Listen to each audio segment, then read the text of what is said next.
If he can get you off of the Calvary story and never let you think about what Jesus did and who Jesus was, and get you more involved in demonic forces and powers and make you think that you got to deal with demons on a one-to-one basis, then he got you covered.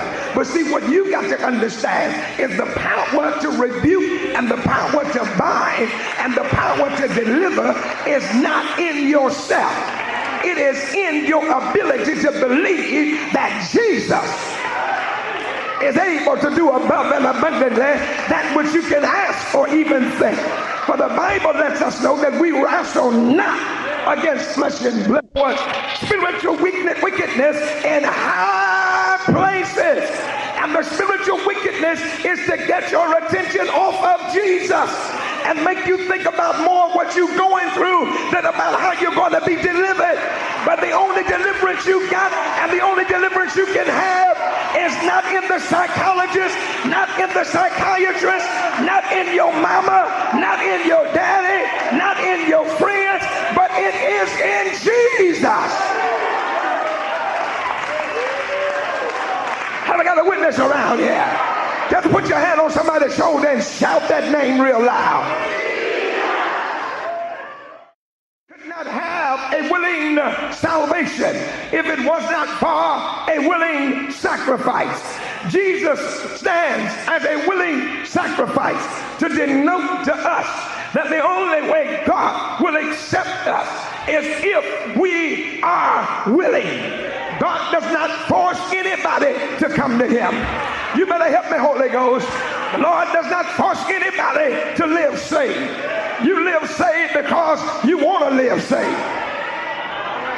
That's why I tell people, you can't follow nobody. You can't make nobody live saved. You can't threaten nobody to live saved. You got to live saved because you want to live saved. I don't care who want to play detective with you, who wants to be the FBI and follow you. Following you ain't gonna make you live saved. You got to live saved in your heart. When ain't nobody around, you can still live saved because you're willing to give up everything for the sake of salvation. Jesus knew that if I don't get myself together, if I go to Calvary in the shape I'm in now, I'll mess around and wipe out the soldiers and wipe everybody out because they don't know who I am.